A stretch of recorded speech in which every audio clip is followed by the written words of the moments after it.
دنیا کے اندر تو فٹ پاتھ پر بھی زندگی گزر جاتی ہے، اپنی قبر اور اپنی آخرت کے لیے کیا تیاری کیا، اپنی آخرت کے لیے کیا فکر کیا؟ دل کے کانوں سے اپنے نبی کا فرمان سنو، فرمان میرے آقا کا ہے، میں تو ان کی نوکری کر رہا ہوں، میرے اور آپ کے آقا و مولا خاتم النبیین غیب دا نبی صلی اللہ علیہ وآلہ وسلم فرماتے ہیں جب کوئی بے نمازی دنیا سے جاتا ہے، جب کسی بے نمازی کو موت آتی ہے تو کیا ہوتا ہے؟ میرے اور آپ کے آقا فرماتے ہیں سب سے زیادہ تکلیف موت کے وقت اگر کسی کو ہوتی ہے تو بے نمازی کو ہوتی ہے، سب سے وقت زیادہ درد اگر کسی کو مرتے وقت ہوتا ہے تو بے نمازی کو ہوتا ہے۔ یہاں تک میرے اور آپ کے آقا صلی اللہ علیہ وآلہ وسلم فرماتے ہیں اگر بے نمازی کو جس وقت موت آتی ہے تو اس کو اتنی پیاس مسلط کی جاتی ہے، اس پر اتنی پیاس کی شدت ڈال دی جاتی ہے کہ اگر 7 سمندروں کا پانی اس کے منہ میں انڈیل دیا جائے تو بھی دنیا کی کوئی طاقت اس کی پیاس کو نہیں بجھا سکتی۔ تھوڑا غور کرنا، اللہ اکبر، نماز کے وقت میں کرکٹ دیکھنے والوں، نماز کے وقت میں کانوں میں ایئر فون لگا کر گانے سننے والوں، نماز کے وقت میں دوستوں کی صحبت میں بیٹھ کر گپ شپ کرنے والوں، نماز کے وقت میں بال بچوں کے ساتھ ٹائم پاس کرنے والوں، نماز کے وقت میں کھیل کود میں وقت گزارنے والوں، آؤ ذرا دیکھو میرے بھائیوں، موت تمہیں بھی آنی ہے، موت ہمیں بھی آنی ہے، اللہ ہمارے حال پر رحم کرے۔ یہ کسی مولوی صاحب کا قول نہیں کہ آپ ہنس کر کے اڑا دیں، یہ کسی خطیب کی خطابت کی جولانیاں نہیں ہے کہ معاذ اللہ آپ اس کو مبالغہ سے تعبیر کریں، یہ اس نبی کا فرمان ہے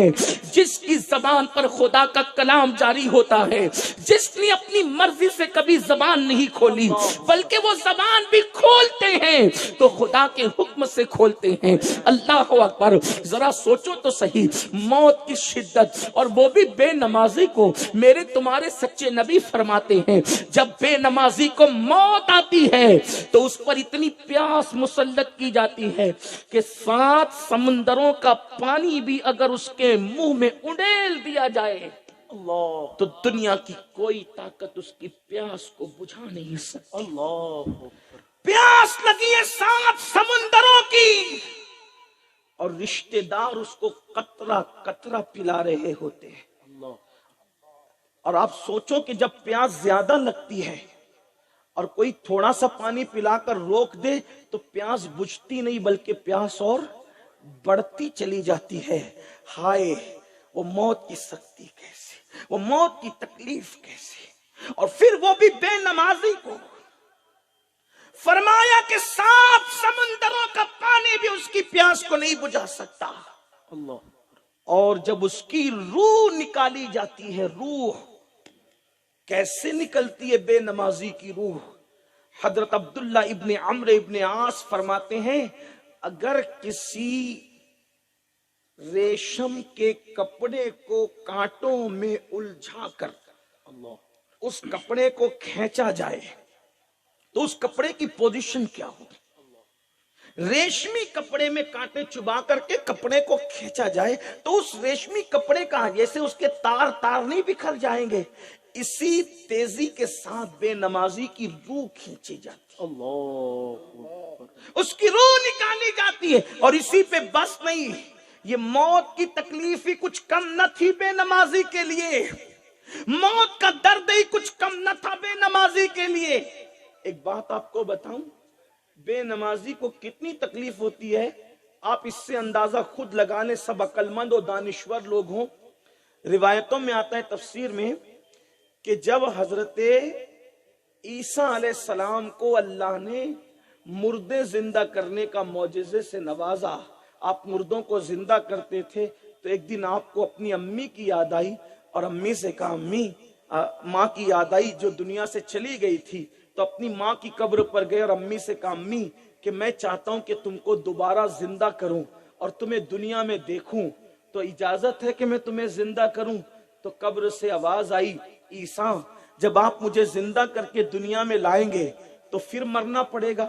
پھر موت کی لذت کو چکھنا پڑے گا، پھر موت کا مزہ اٹھانا پڑے گا۔ تو حضرت عیسیٰ نے کہا ہاں اگر زندہ کیے جاؤ گی تو پھر موت کا مزہ بھی چکھنا پڑے گا۔ تو حضرت مریم جیسی نیک خاتون نے کہا عیسیٰ رہنے دو، اب میں دنیا میں آنا نہیں چاہتی، کیونکہ پہلی مرتبہ مرتے وقت تو جو تکلیف ہوئی تھی میں اسی کو اب دوبارہ برداشت کرنے کی طاقت نہیں رکھتی۔ اللہ، جس کی منقبت قرآن پڑھے ان نیک لوگوں کو موت کے وقت اتنی تکلیف کہ وہ دوبارہ دنیا میں آنا نہ چاہیں۔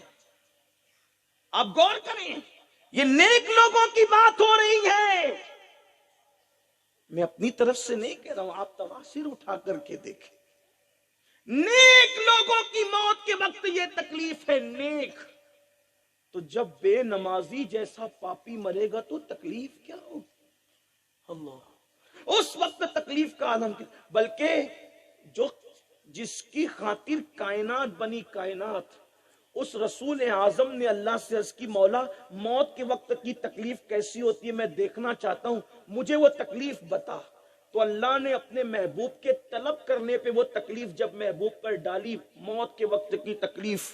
تو ام المومنین سیدہ عائشہ فرماتی ہیں کہ اللہ کے رسول کو اتنا بخار طاری ہوا کہ ہم لوگ چادر گیلی کر کر کے رسول اللہ کے بدن پہ ڈالتے تھے اور وہ تھوڑی ہی دیر میں سوکھ جاتی تھی، اور اللہ کے رسول کٹورے میں پانی رکھ کر کے اپنے ہاتھوں کو اس ٹھنڈے پانی میں بھگو کر چہرے پہ مل کر کہتے تھے، موت کی تکلیف بڑی سخت ہے، موت کی تکلیف بڑی سخت ہے، موت کی تکلیف بڑی سخت۔ آپ سے پوچھنا چاہتا ہوں، سید الابرار،